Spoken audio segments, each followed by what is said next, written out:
So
you can't see anything?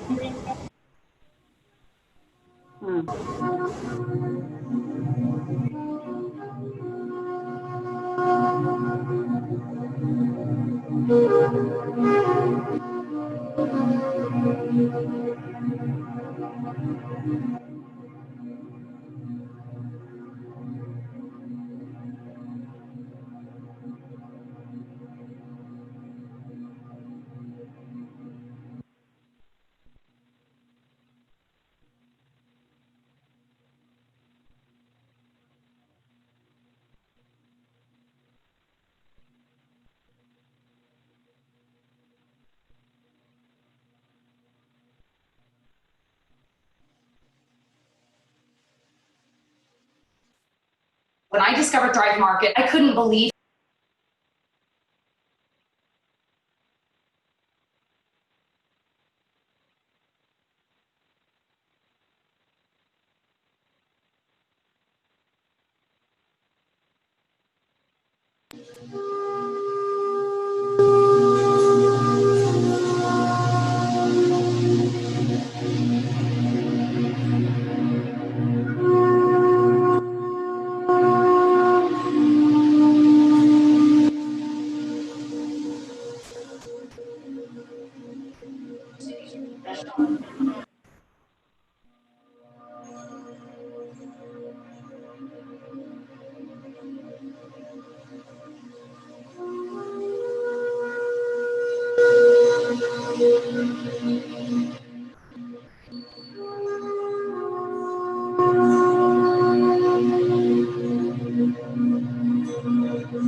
Shanti, good morning. Om Welcome. Shanti, good morning. Om Shanti. Good morning. Om Welcome. Shanti, brother. Om Shanti, good morning.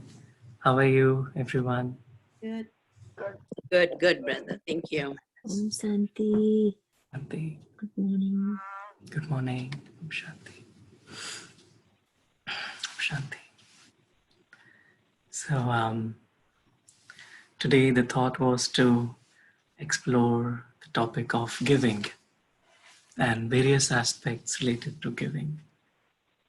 We've been listening to the morning messages about being in the stage of a donor, in the stage of a bestower. And it all starts by coming to the awareness of constantly giving. And so the topic that we thought to take up is live to give. Like I'm living, like my existence is to give. Just like whenever we walk around in the nature, we see every existence in the nature is simply to give. Like sun is constantly giving, trees are constantly giving, earth is constantly giving, air is constantly giving, water is constantly giving. Their existence is to give. And in the same way, it's like giving is a very natural and inherent nature of the soul. The soul, by default, is hardwired to give. That's why when we give, we feel so good inside, because giving is our natural nature. If we are taking something, we feel a little bit discomfort to take something from someone. So how to live? So my existence is to give, and the other way to look at it is like live to give. It's like in order to give, I need to live. Like this morning we were listening about service through spiritual personality. So when there is personality of spirituality and divinity, then automatically it creates service. It helps other souls to be inspired to live a life of soul consciousness. And so live to give. So I am living. So the focus is not on giving, but the focus is on living. So I, just like the sun is, the focus of the sun is not to give, but the focus is to live. And that's why all the reactions that take place at the core of the sun, they make the sun capable to radiate light and warmth to the world. And so live to give. So I'm living a life of fulfillment, a life of purity and spirituality in order to give. And another way to look at this subject is we say give to live. It's like give to live. It means when I create a higher sense of giving, a very subtle sense of giving. So one is giving in terms of giving something to someone and taking, it's like taking time to give something in terms of my time physically to help someone. And then a subtler level of giving is to, is to give respect to someone, is to give happiness to someone. And then, so give to live. So when I start to operate on a subtle level of giving, and then also giving to God, it's like not just giving in terms of my interactions with the world, but giving to God, like how I can give to God. And what can I give to God is like, so we start with, when we go to temples, we offer something to God. But like this is offering myself to God. It's like offering, it's like giving or losing myself in God. So when I lose myself, as if I've completely given myself, or I have given permission to God to take care of my mind then. So then a new kind of life emerges. So give to live. So I give myself away completely to God, and then that creates a new life. And that life is a life of giving. So live to give to live, and then live to give, right? So it's a beautiful journey. It's a beautiful journey. Let us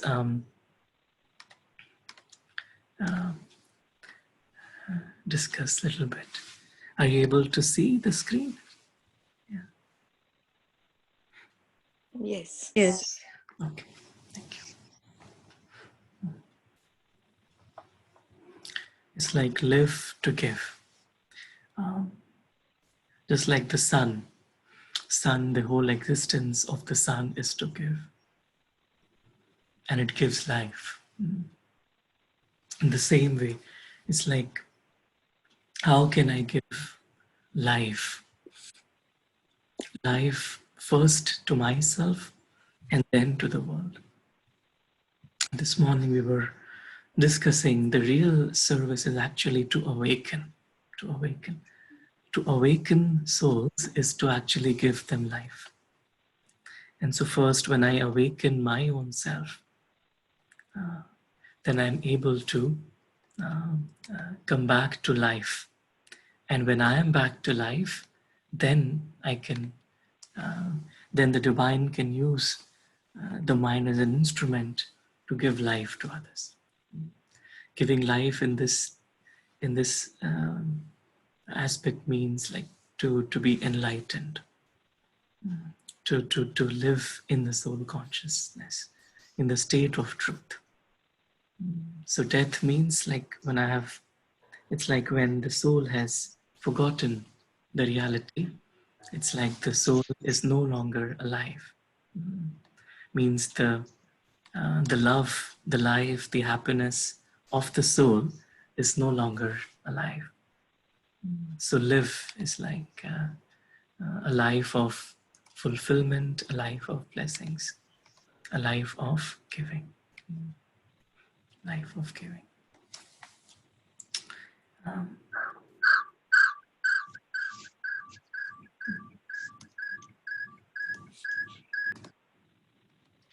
Says, don't give to get.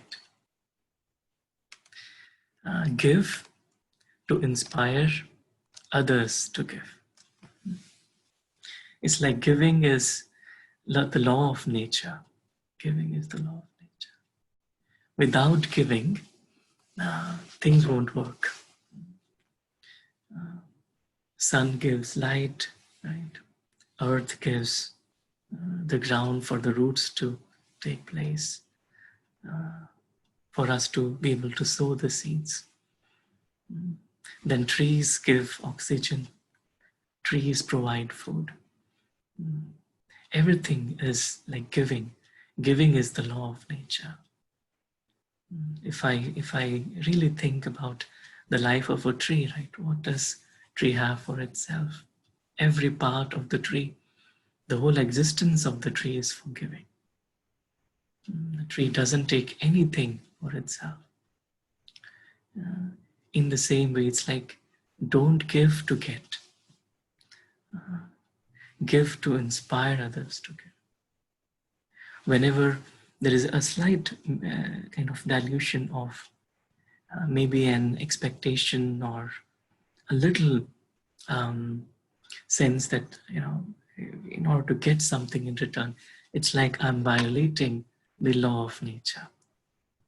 And that's why when it's like a subtle violation of the law of nature creates discomfort or creates a sense of um, stress inside.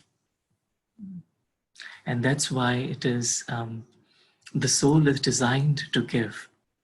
But when I forget the soul, I come into the role, and the role is designed to get. The soul is designed to give. And so this is where a mixture can come, where, because the soul is embodied in this role. So when I'm just taking giving as something on the role level, then that giving has an associated expectation in return. And that giving is not unconditional. Unconditional giving is something in which there is no expectation at all. And that's the law of nature. And that's the way the soul is designed. So just like the nature is designed to give life to the role, to the body, the soul is designed to give peace, to give love, to give happiness to the entire world, to the nature. And these times are actually inviting us to experience this stage of giving on a deeper, deeper level. That our whole existence is in order to give, to serve, to benefit.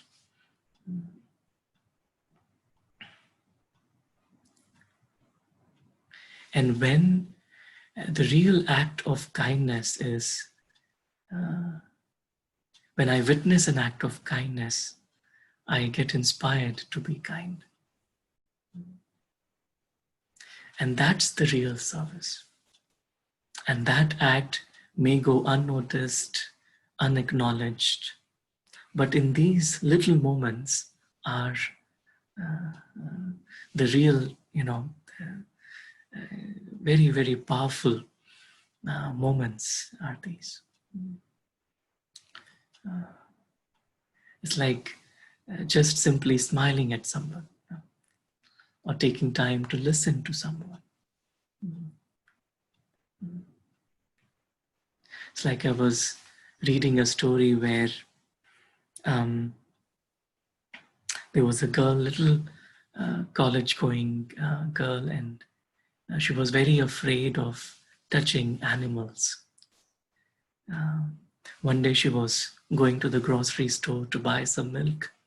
It was evening time, and she saw that there was a little bird, and that bird was just on the ground. She was trying to fly but was unable to fly. Maybe she got hurt by something and she wasn't able to fly. And she saw that bird is on the ground, on the road. And she wanted to help the bird, but she had this inner fear of touching. But then she felt that in this moment, I really need to overcome my fear in order to give life to this bird. So she overcame her fear. She, took the bird and just, took care of the bird a little bit. And the bird then flew away. And she was so happy. And someone who was watching, they were so inspired.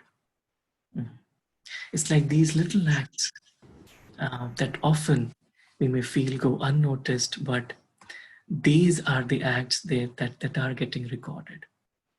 That are getting recorded where? First, they are getting recorded in the soul, because the soul is actually recording everything. And so if I give unconditionally, the first person who notices is myself. And that is the real gift I'm giving to the soul. And that the soul carries along. That actually goes in the sanskars of the soul. And that also helps to inspire other souls. So don't give to get, but give to inspire others. It's like that act of compassion, care, just selfless. When it is coming from a selfless space, then it is actually following the law of nature. Otherwise, what happens is it just amplifies the ego.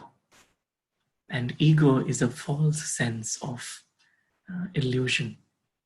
And ego is what kind of creates that sense of forgetting the soul.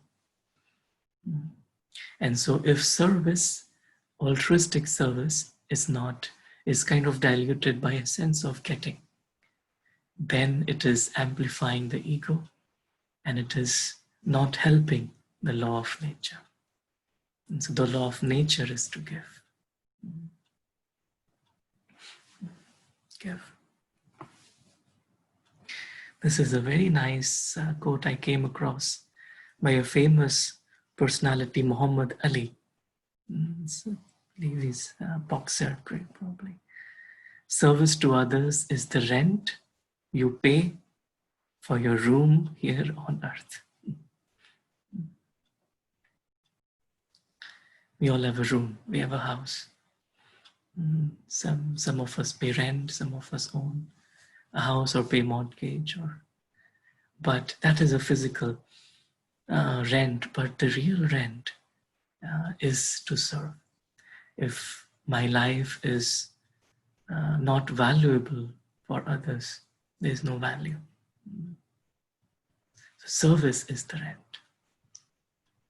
So if I am engaged in just giving on a very subtle level, giving time to listen to someone, giving hope to someone, giving happiness to someone, this is the real service, actually.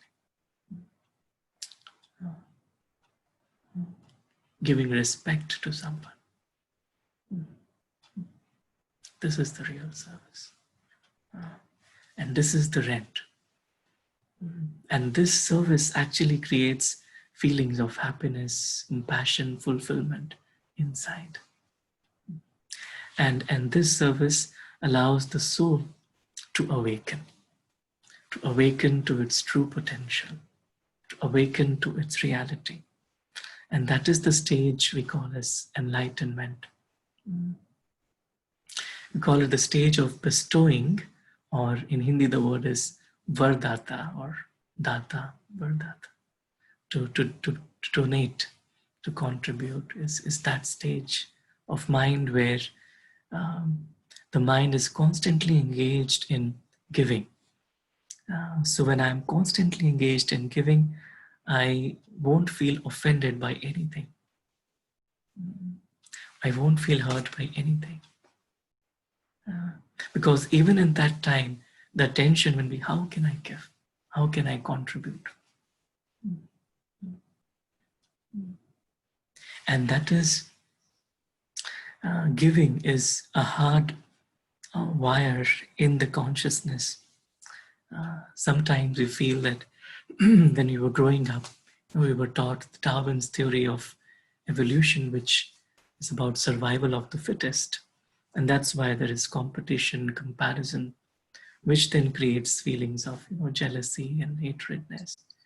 But then even Darwin believed in sympathy, empathy. And so human beings are hardwired for kindness, compassion, and giving.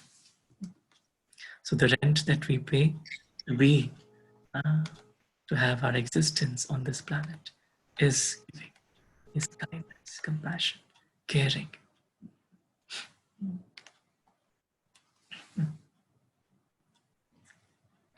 From what we get, we can make a living. What we give, however, makes a life.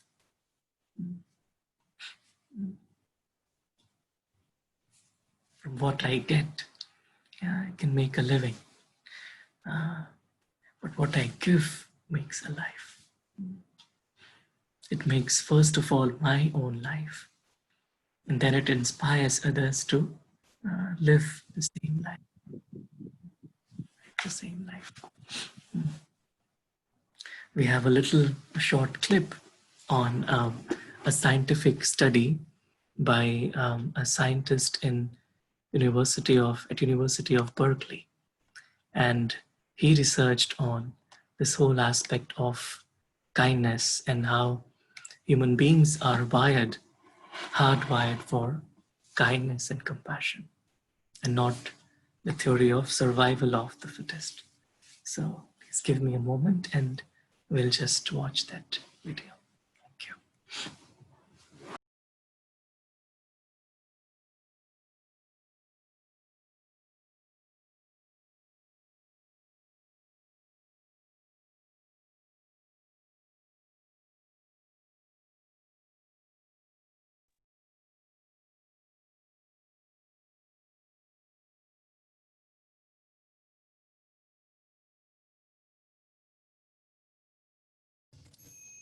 One of the hardest questions when you think about the evolution of the human species from the standard framework of evolution, which really is about individual survival, competing, getting your genes to the next generation. One of the hardest questions within that framework is, why are people so frequently and routinely good and generous and sacrificing, right?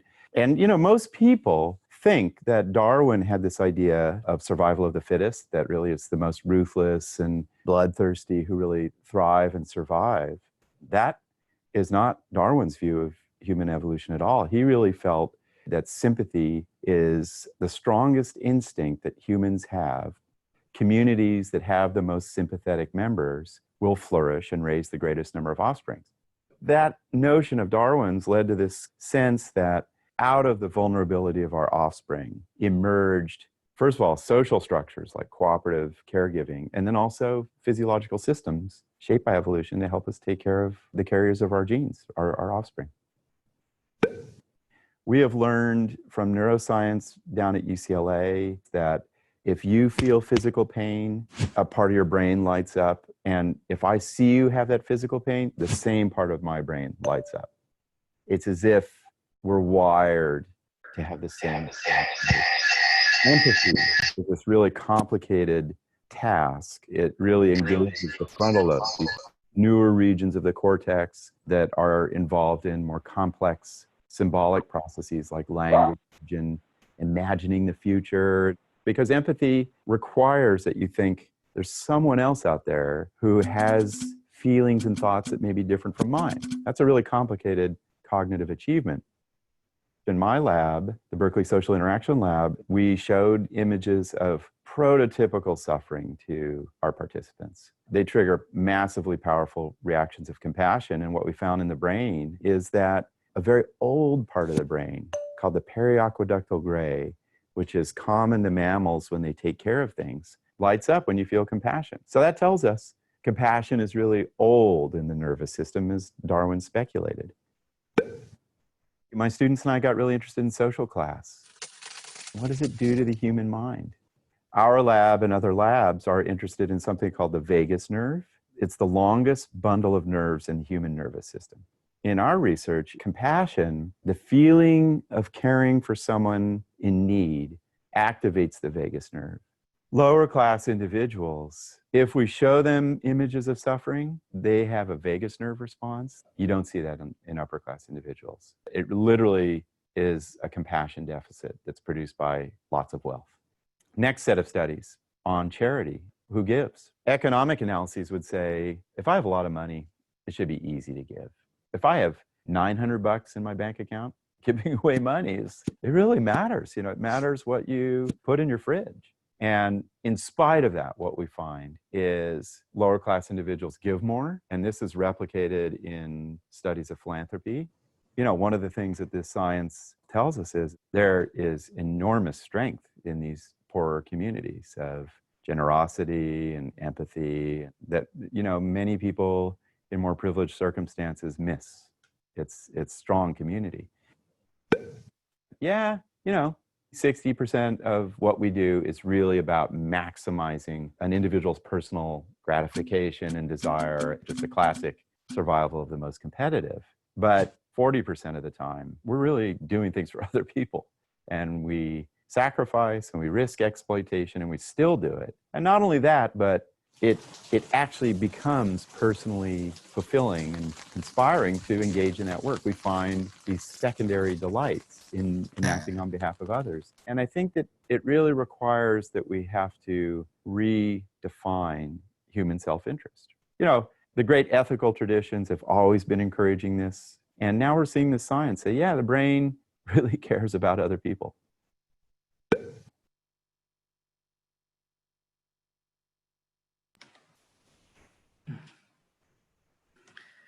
I really like that when he shared that how the less we have physically, the more we want to give.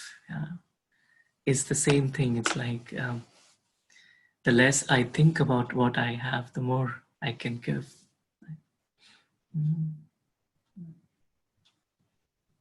So we are hardwired to give. That's the human consciousness.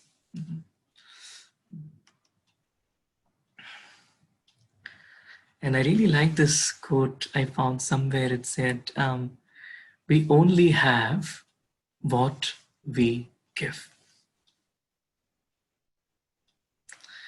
Generally, we feel it's the opposite. Like, I can give what I have. But it says, I only have what I give. So as if giving creates my personality. If I give love, then love is what I have. If I give happiness, then happiness is what I have. If I give respect, then respect is what I have. That's the law of nature. I have what I give. So the first act is to give. When I give, I have. Then I give, then I have. As if giving is a way to uplift my stage. If I feel I have stopped giving for some reason, or if it has kind of plateaued out, it means that I just need to pay more attention to give, to uplift my inner state of mind. Because giving can only happen when I am at a higher level. Just like energy flows from higher potential to lower potential. And so giving allows me to get to a higher potential. And then I get even higher, even higher, even higher. And so my state of mind is in a way determined by how much am I giving. And we look at God as someone who constantly gives. The whole existence of God, of the divine, is just to give. And the reason is because the state is very, very high. Yeah. And that's why we say, oh, God has everything. So that's why if we have anything lacking, we say, oh no, ask God. God has everything. God will give me, right? But how can God give? Because how does God have everything? Because God continuously gives. That's why the state of mind of God is up there. And so the more in meditation I come closer to that experience of being absorbed in God's energy, the more I'm making myself available for God to use my mind to give to the world. And the more I allow myself to be used by God, the more I receive, the more I have. It's like I feel I have then everything. Like this morning we were listening, right? This sense of not having any desire of this limited world. When the mind is completely saturated, completely filled with spiritual feelings, deep feelings of contentment, of happiness, then it starts to show on the face in our behavior. It's like then I have everything because I give everything. When I stop giving, it's like that flow has somewhere gotten blocked. And so there is happiness when I allow God's energy to flow through me into the world. And when I experience the flow, then there is no feeling to get anything. It's just one way flow from the divine to the self, the world outside. And then no matter whoever it is, but the nature becomes like that. It's like the nature becomes like that. And so we only have what we give.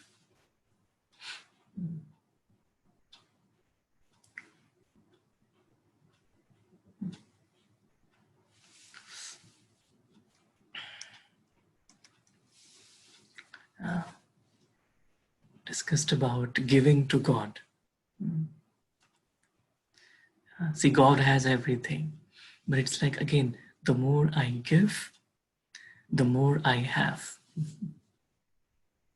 So what do I give to God? What do I give to God? I give, so we start with giving thanks to God, giving our time to God, to listen to what God has to share. And then gradually, it's like giving my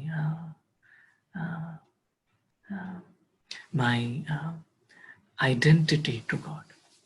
It's like, see, the human mind or the way we work is we always want to get lost in something, in someone. It's like we feel full when we are lost, and that's why we create so many identities, little identities in this story world and get lost in it. Because that gives a sense of temporary fulfillment. But when I give my whole identity to God, we call it a loving intellect or a surrendered intellect. It's like when I have completely given myself away to God. So it's like then there's no feeling of I. Like this morning we were studying about a combined form, means I get combined with God's energy. It's like I feel that I have given myself away fully so that God can then start using me. And this feeling is beautiful when I give myself away to God. And then I feel I have everything, whatever God has. And God has everything. And because God has, I start. Excuse me, Brother Saurabh. Yes. Yes. Brother Saurabh, I'm really sorry to interrupt. This is Sister Anu, but I Yes. don't know what has happened to my phone, and I just cannot hear your voice anymore. Oh, really? I had, when we started, I could hear it, but now I can't hear it. Oh, really? You're too soft. Oh, should I? Thank you. Thank you, brother. Sorry. Thank you. Is it better now? No, it's the same. Oh, it's the same. Is it better now for? No, it's almost the same, brother. Okay, really. Others can. Yeah, I can hear you. Yeah. Yeah, I can hear you too. Hear you very well. Yeah. We are able to hear you. Oh, Brother, I could hear you when I started, when the session started, but then I got a phone call. And oh, I don't know whether it's because of that or what. I yeah. can barely hear you now. Oh, maybe you got a call. To disconnect I'll keep trying. I'll keep trying and Sure. try to hear as much as I can. Thank you, brother. I'm sorry to interrupt you. No problem. Anuben, sorry about that. Yeah. Maybe you got a call from God. Brother Saurabh, Yes. If Sister Anu can log back on first, she can come back, then she will be able to. Oh, okay. Yeah, Because that's. she said she got a phone call. That's what happens. Okay. Yeah, so you might want to suggest to her. Right. Yes, Anuban, if possible, if you could connect back, that would be great. Yeah. Thank you. Yeah, it's such a nice thing to disconnect and reconnect in our mind also. Whenever we can't hear our inner voice or the voice of God, we just disconnect and then reconnect. Yeah. So giving myself away to God. So giving, allowing God to use me. And then what happens is, say God is the CEO, and life, or we call as sometimes we call it drama, is the managing director. So managing director follows what the CEO is saying. And so when I have allowed myself internally, just an inner work, I've allowed myself to be used by God, and then life will create circumstances that will allow that expression of that energy of God automatically. And then the feeling is of fullness that I get in return of being used by God in that way. It's giving to God.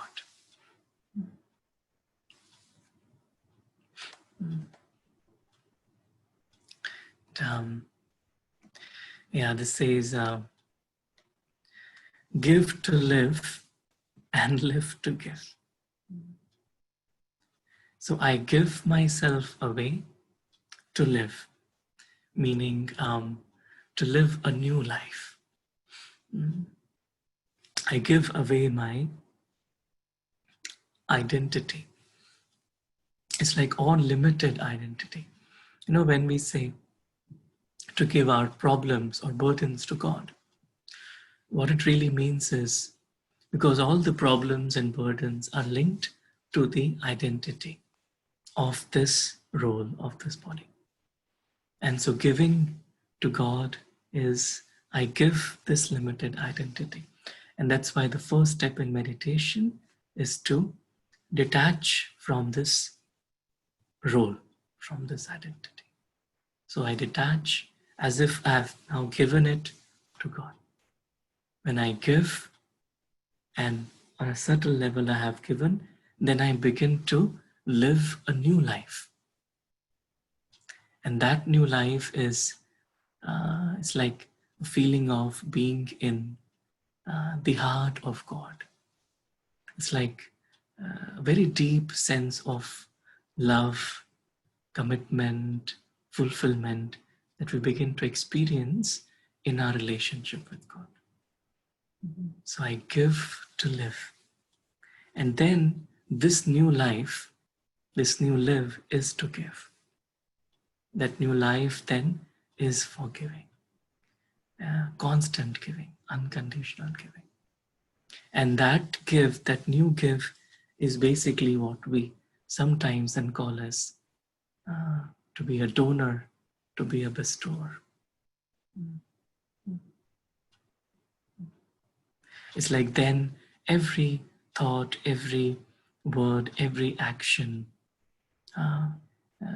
it's like everything, the face, the eyes, everything, every bit of the personality is then used to give.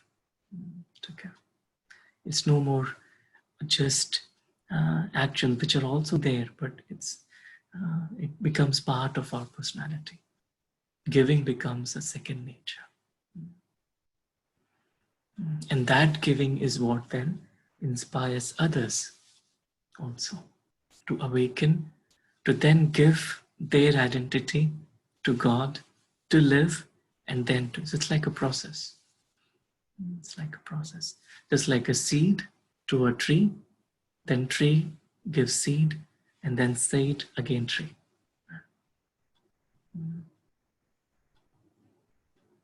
So giving to God is like a seed. I give myself away. So I've sown this seed. And then that creates this huge tree of beautiful experiences. And then within that, then there is like another seed to then give. So give to live and live to give.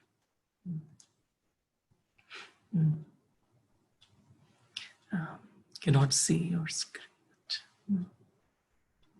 You're able to see the screen well? Others? Yes, sir. Yeah. Yes. Yeah. Thanks. Yeah. It's like being colored. My God. So when we, hear the word combined form or being combined with God, it's like then we're living, giving are, completely together. It's like both happen simultaneously.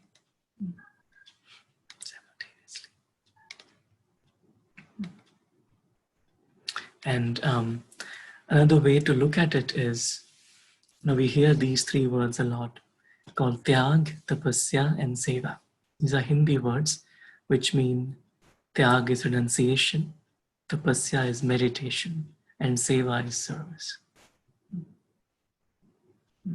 So renunciation is the first step.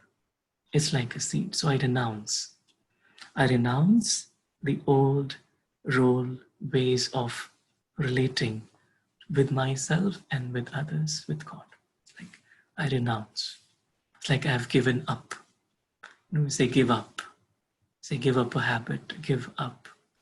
Up is up. Give up is like I have surrendered. I have given up. Okay. It doesn't belong to me. So I've renounced. That's called renunciation, is to give up.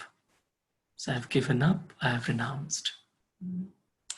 And that, when I have given up, that allows me to then reach a stage of belonging and experiencing the presence of God in meditation. That's what we call as tapasya. So the first step is tyag, where I've renounced, and then I feel, because I've renounced, then I feel my original self. That is naturally in connection, in relationship, in communication with the divine, which is then meditation. And so I have given, now I live. It's like a new me has come up. I live, begin to live, tapasya. And from that new me is then seva, which is service, which is then, we call it service or seva. So that seva is then just a life of giving, constant giving. And that seva is then what we call as, to be able to bestow, to be able to give.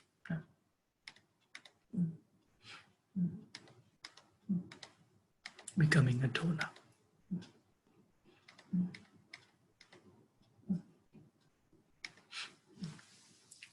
Tyag, tapasya, and seva.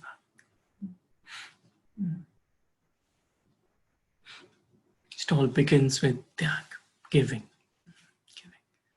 And that's why there is so much value in giving. Physical things, which is also good, important.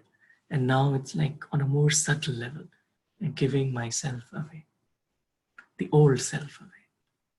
That's why we call selfless. Selfless means like the old self is less and less and less. So I give up the old self. So it's called selfless. So when we call it selfless service, is basically the service that has its footings or its groundings in tyag and tapasya. And that creates service.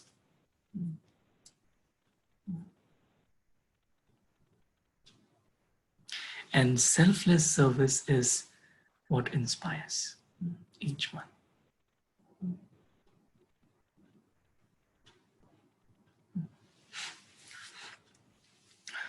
And then it's like this life of giving.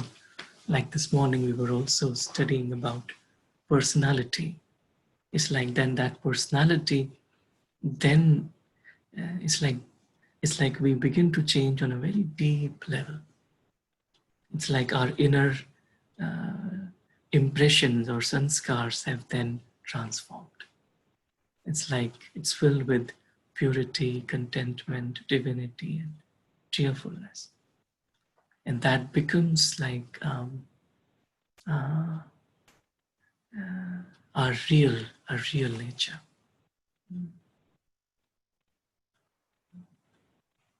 It's like we have renounced the old personality, we have belonged to God, and now we are living a life of blessings. And then that changes our impressions, we become, and a new personality emerges that is constantly pure. And when there is purity, there is contentment, divinity, cheerfulness. It's like purity. Purity means like there is transparency. Purity. Purity is based in truth. When there is truth, when I'm living a life of truth, then I'm pure.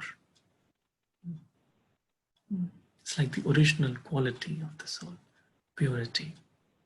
And when I'm living a life of truth, I'm pure in my mind, then I'm content. Because, see, discontentment comes when there is any sense of unfulfillment, non-fulfillment. But when I'm full, I feel content. When I'm content, then the divine intellect starts to work. It's like divinity. If there is a slightest feeling of dependency, expectation, getting, it is what is called causing discontentment. So when there is no discontentment, I'm full and my divine intellect. So it means like I can see the unlimited, invisible all the time. And then a state of cheerfulness, which means that nothing can upset me. Nothing can upset me. It's like a constant sense of just being cheerful. And today we were reading carefully cheerful. So careful and cheerful. So carefully cheerful. So careful to not miss out on the first three, not miss out on my purity, right? So when I'm careful to be pure, to be true, then I'm constantly cheerful. Carefully cheerful.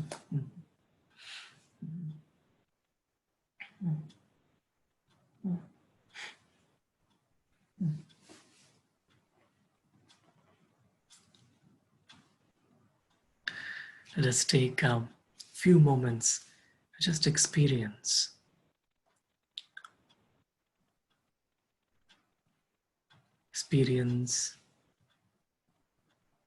connecting with my true self, renouncing, letting go of limited identities. The name, the role, the expansion, everything is of the old self. I just renounce for some time all the limited identities. And I give myself to the Supreme, to the Divine, as if I've come under the divine canopy of protection, of safety.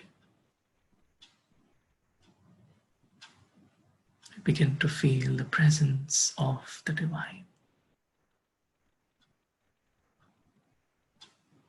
And that pure, calming, soothing presence allows me to be myself.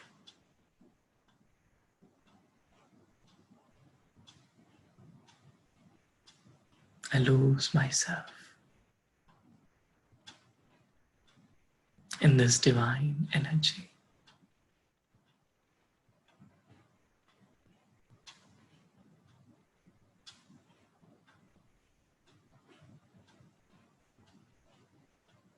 I feel nurtured, loved, protected, cared.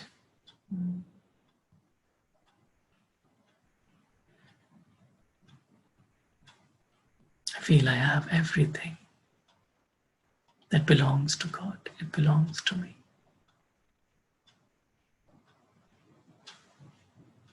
And from this experience comes a sense of just looking at everyone as God's children,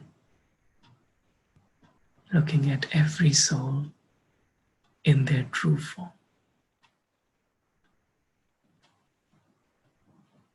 I begin to experience a mind that is selfless, that just knows how to give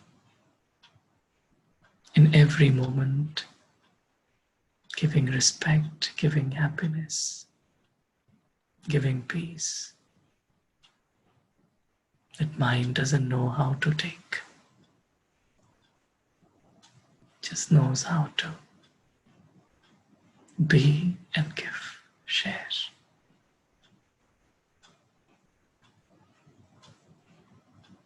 And that reflects in the divine personality,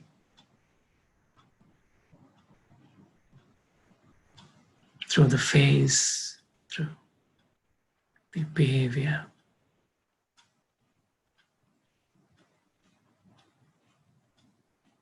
Through every aspect of life.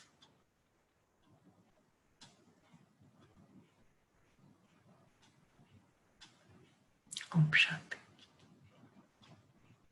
Om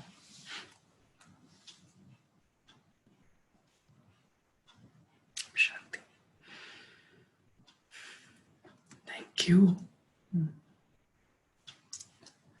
Lovely to be with everyone. Thank you for joining.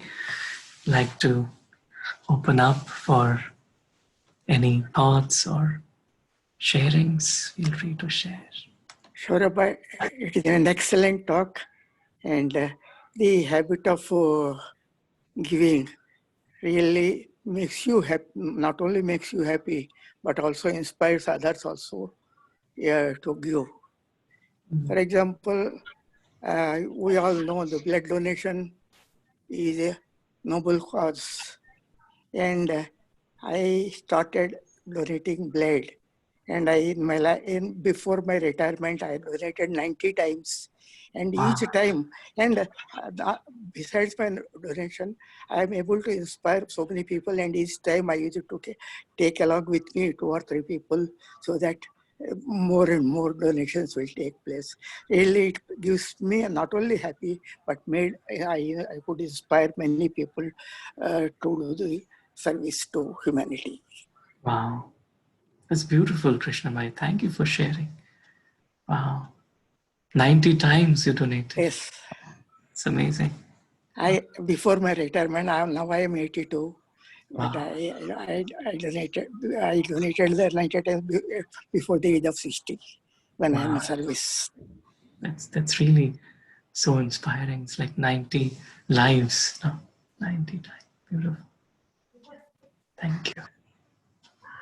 Thank you for sharing that. Yeah, it's very nice. Great.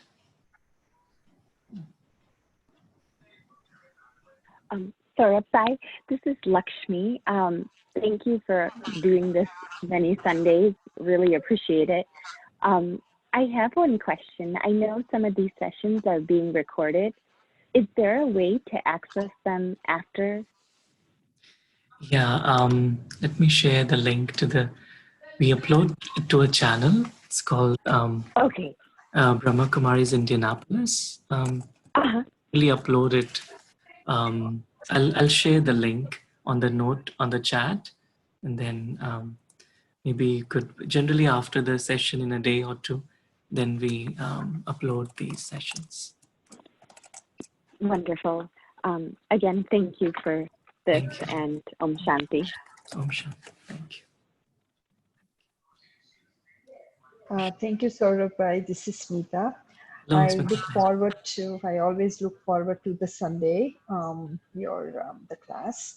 And today's meditation was beautiful. I truly experienced it. And I love the way you said, mind does not know how to take, but to be and how to share. Thank you, brother. Om Shanti. Thanks for inspiring me. Oh, thank you. Appreciate you joining. Thank you, Brother Saurabh, and thank you, Smita sister, for suggesting to log out, and then I logged in. I could hear Brother Saurabh. Brother I'm Saurabh, glad. yeah, thank you so much. It did not dawn on me. I should have thought about it. Thank you so much, Brother Saurabh, for this wonderful presentation. One point which I really, really like, that if we do anything in our soul consciousness, we do not have any expectations. Whereas if the body is involved, we do kind of have some expectations, and the giving is not as pure as it would be without expecting anything. I really love that. Thank you so much. Beautiful presentation. Thank you, Brother Saurabh. Thank you. Thank you, Anuben. And I know Anuben, and she's always so giving. And it's very, very inspiring all the time. That's humble of you, Brother Saurabh, to say that. No. Thank you, but I'm not that humble, I think. Thank you. Thank you. Thank you, Saurabh bhai. Beautiful class. As every Sunday, we are looking forward to, learning more and understanding more from your experiences. And thank you for doing so much effort in sharing all these pearls of wisdom. And we were just talking, Mummy and I, that intuitively also, we know actually that whenever we are in that mode of pure giving, it brings so much happiness because we are so close to our true, like the soul nature. So very nice. That's true. Yeah, absolutely. Thank you. Very nice, Anuben. Thank you. Appreciate it. Thank you so much. Om Shanti. Thank you, Saurabh. Lovely presentation, and really enjoyed it and learned a lot. And I remember there is a saying, happiness lies in giving. So whatever, giving can be in any form, but you get true happiness by giving. And thank you so much, Saurabh. Om Shanti. Yeah. It's like someone said, if I don't have, it's like giving even thanks is, a good form of, can be thankful. To give thanks is to give also. So if I feel thankful to life, to God, to everyone, all the times, yeah. Thank you. Thank you, Saurabh. Beautiful lesson again. Thank you. Very inspiring. Thank you. Thank you. You like giving all the time. Thanks. Is Poshika been on yet? Do we see them? Maybe someone can call them if they are able to connect. That would be nice. And Om Shanti. I think Molly said, thank you. This reminds me why I have been called to always work in helping professions, bringing me closer to God every day through giving. Very nice. Thank you. I think Sister Jana said, why one must be carefully cheerful. Is there a restriction on my cheerfulness? Thanks. Yeah, right. Well, that's right. It's like there's no restriction as such. But it's like sometimes like cheerfulness is good, but then at times it could also, in a way, it's like when I'm not careful of the soul and the purity, it could sometimes kind of lead to extroversion. And that's where it could, lead to then draining out the pure energy. And so it's like, that's why this balance of being careful and cheerful, that's what comes to mind. Are you there, Sister Jane? I don't know if you're there.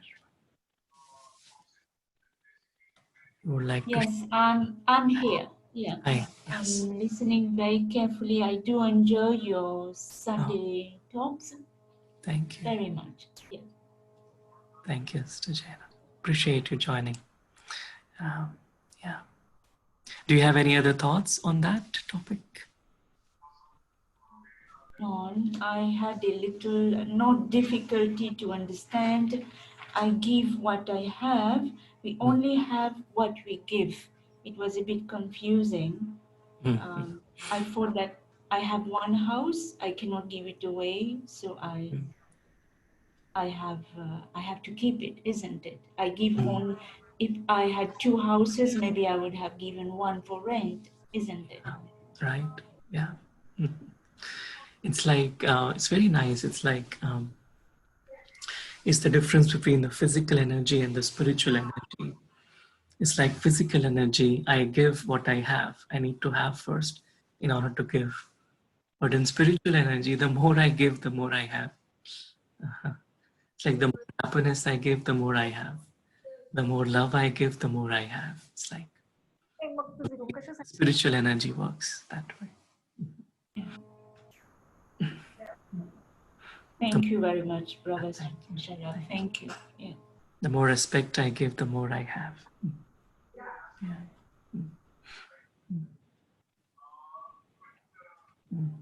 Om Shanti Saurabh. Om Shanti. Yeah, it was very nice session, and you always inspire us. I just called Paushika Ben and she was just busy. She said she will be joining in 5 minutes. Okay, sure. That's fine. Thank you. Om Shanti. Thank you so much. If they can join through Zoom, that will be great. Yeah, she is fine. Yeah. Thank you. Thank you. Today, actually, as you may know, Subhash Bhai and Pushika Ben, they are moving to Chicago. So we thought to just have a little family time with them, just remembering and just coming together. So those who can, please stay back for a few more minutes as we celebrate them. They will join in a few minutes. Yeah. I think someone said, Swati Ben said, sometimes we think what we can give, but giving can be as simple as smile as is to inspire. Yes, absolutely. Yes. Yeah, very nice. Very nice. We see Kiran Ben, Om Shanti, Kiran Ben.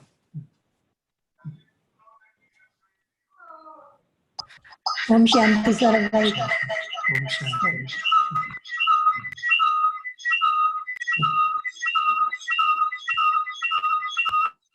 Yeah, Om Shanti. Nice.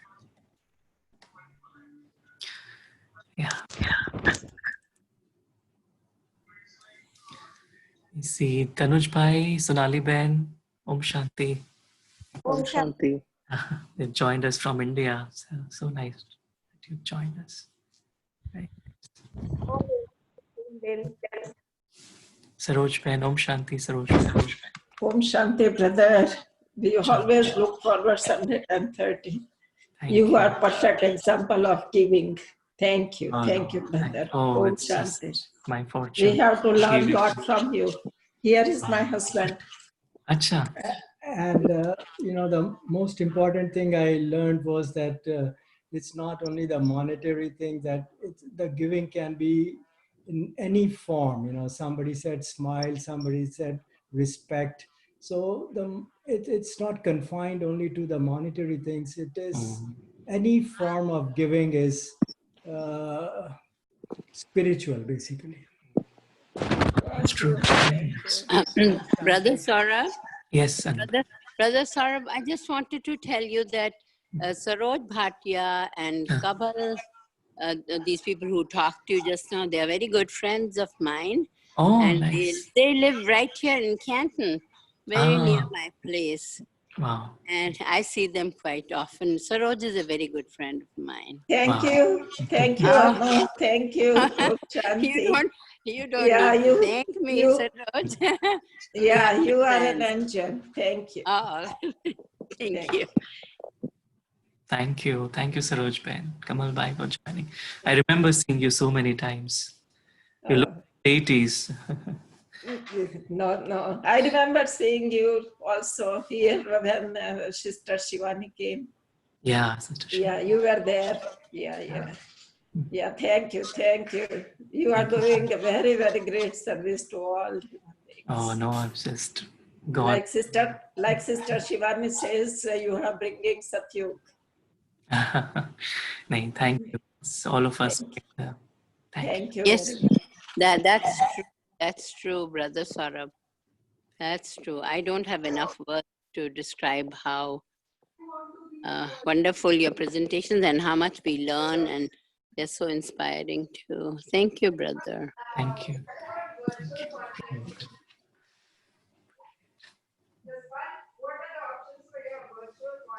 Anyone else would like to share? Hello, Sister Joy. Good morning. Hello. Yeah, let me see. So, what I really loved about your presentation was the of course, with any message you give is from a soulful perspective.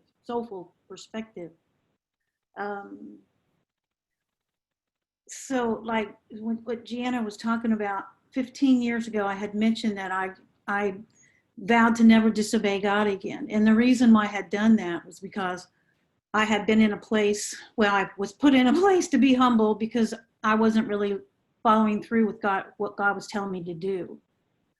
And so at that time, see, I come from a family that they don't even believe in God. So I have been in many circles, religious circles, spiritual circles, learning, and at that time in 2005, at that point, I knew I wasn't going to be an evangelical, but there was a message that they were giving at that time to me that I needed to hear. And that message was about this giving. And they couldn't explain it. Why? It was just like a spiritual law, it's just a spiritual law. When you give, you will receive, tenfold, that kind of a thing. And so when they were teaching, I was hearing that message, I started to do it in ways that, like what Jana was saying, it's like, okay, so at that time, I was down, I was experiencing something I'd never experienced before and barely able and not even able to pay my bills at the time. However, these evangelicals were saying I should give money, I should give. And when so I began to do that and just with this like blind faith at the time that I believed them. If I give, then it would, something would change. And I didn't understand it, but I just did it. And things did begin to change on a physical level. And then now it's purely a spiritual level, because what happens what has happened when I gave of everything and 3 years ago and had this encounter with my soul, now because of my giving, just following and always following that inner voice, that then God or the universe gives material and spiritual things. So like in the beginning, it was like, how's that gonna, how's that? I don't have $1,000 to give, but my heart was telling me to give $1,000 and I couldn't even pay my bill. So there is this kind of fundamental spiritual law that works. But what I love about, Saurabh, is taking it to, again, always to this deeper level, that it's not just a spiritual law. Yeah, it is a spiritual law, but why is it a spiritual law? It's because we are souls. And the whole message today was about why that spiritual law works. It's beautiful. And thank you, Saurabh. You're such Thank you, Sister Joy. Thank you for your sharings, always very deep. Thank you. Om Shanti. Om Shanti.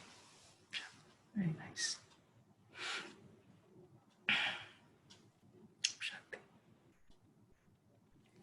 Thank you, brother.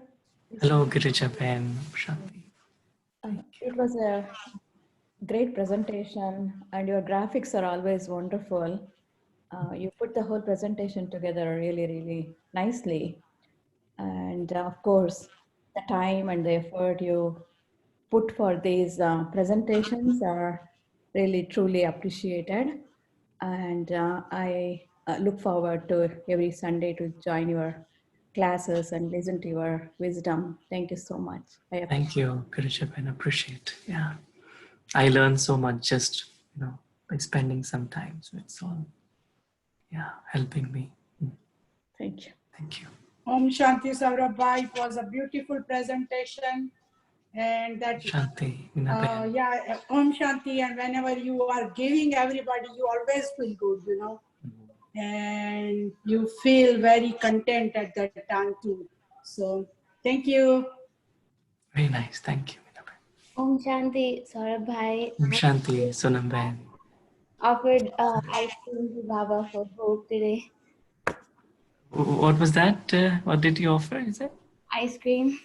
ice cream? You wanna show it to us? What kind of ice cream was it? It's vanilla. Vanilla. Okay. Wow. Very nice. Thank you, Baba. Thank you.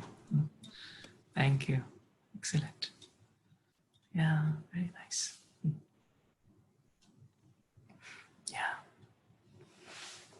Yeah. Others, Tanuj bhai, you would like to say something? Good to see you. How are things with you? All good? Everything's good. I'm flying back to San Francisco next week, so looking next forward week? to that. Oh, Gee. okay. Welcome back. Yeah, it's good. Yeah, just be a little careful, I think. Yeah. Yeah, like a lot of people have been flying, and things are not like that bad, but I have to come back for work, so. Right. Good.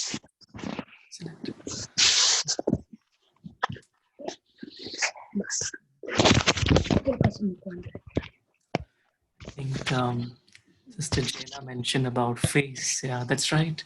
Yeah, it's more like attitude. You are right. It's not just the physical face, but it's more like vibrational energy, right?